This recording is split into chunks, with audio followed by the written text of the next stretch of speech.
The night I thought I would lose my job forever began with rain slamming against the pavement like a warning I was too tired to understand, and my phone vibrating with a single message that felt heavier than any mistake I had ever made.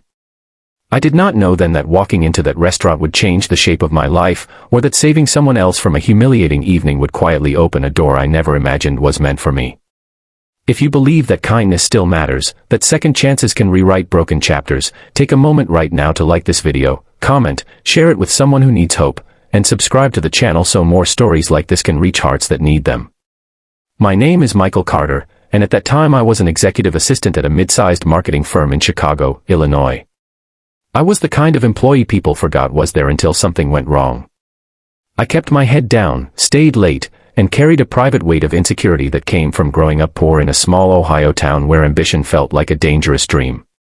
My boss, Rebecca Holloway, was everything I was not. She was sharp, composed, respected in every room she entered. She wore success like it belonged to her. To me, she was untouchable, not just professionally but emotionally. I admired her from a careful distance, never crossing the line between loyalty and longing. That evening, I was on my way home when a junior colleague called me, voice tight with worry, saying Rebecca was on a date with a high-profile client who had insisted on meeting socially instead of professionally. The firm had debated it, but Rebecca had gone, confident she could handle herself. Half an hour later, the call came again, this time from Rebecca herself. Her voice was calm but strained, and she said she needed help. She did not explain. She just sent the location. The restaurant was an upscale place near the river, all glass walls and low lighting. I spotted them instantly. The man leaning too close, his laughter too loud, his hand gesturing with a familiarity that made my stomach turn. Rebecca sat stiffly, her smile frozen in place, eyes flicking toward the door as if she were counting seconds. I realized in that moment that strength does not make a person invulnerable. It just teaches them how to endure quietly. I walked in with a confidence I did not feel, heart pounding so hard I could hear it in my ears. I did not confront him. I did not raise my voice. I simply inserted myself into the scene with a believable excuse about an urgent work crisis, about documents and deadlines and a misunderstanding that needed Rebecca immediately. I spoke calmly, professionally, and left no space for argument. The men protested, but Rebecca stood up, relief flashing across her face for half a second before she masked it. We left under the soft rain, the city lights blurring as if the night itself was exhaling. In the car, silence stretched between us, heavy but not uncomfortable. She stared out the window, shoulders finally relaxing. I felt something shift, not just between us, but inside me. For the first time, I was not the background support. I was the person who had stepped forward. When she finally spoke, she thanked me in a voice that carried exhaustion and gratitude in equal measure.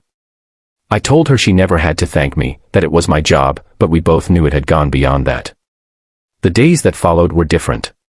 Rebecca seemed more human, less distant. She asked about my weekend, my family, the things I loved outside spreadsheets and schedules. I learned about her childhood in Vermont, about her faith, about how lonely success could feel when everyone expected you to be unbreakable.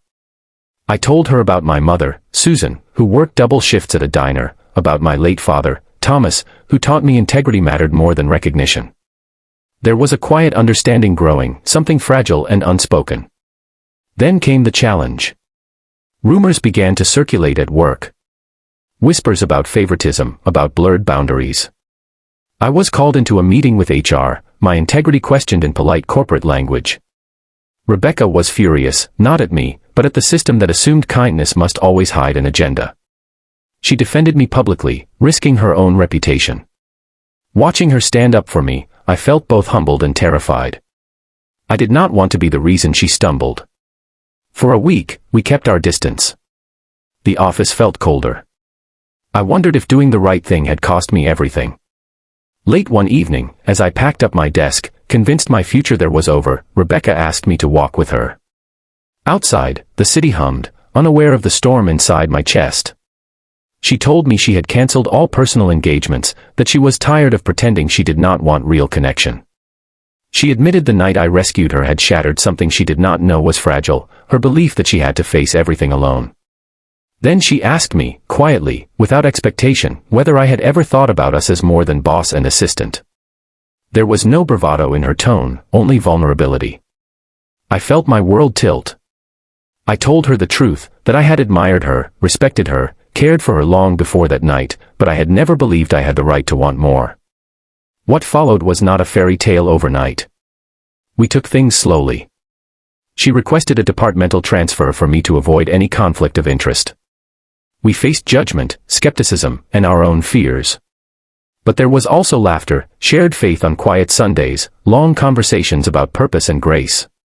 I learned that love does not always arrive loudly. Sometimes it walks in on a rainy night and simply refuses to leave you alone when you need saving. Months later, standing by Lake Michigan as the sun dipped low, Rebecca told me she felt seen with me, not for her title, but for her heart. I realized then that saving someone does not always mean pulling them from danger. Sometimes it means reminding them they are allowed to be human. If this story is touching something inside you, if it reminds you that compassion can open doors you never planned to knock on, please take a moment now to like this video, share it, and subscribe.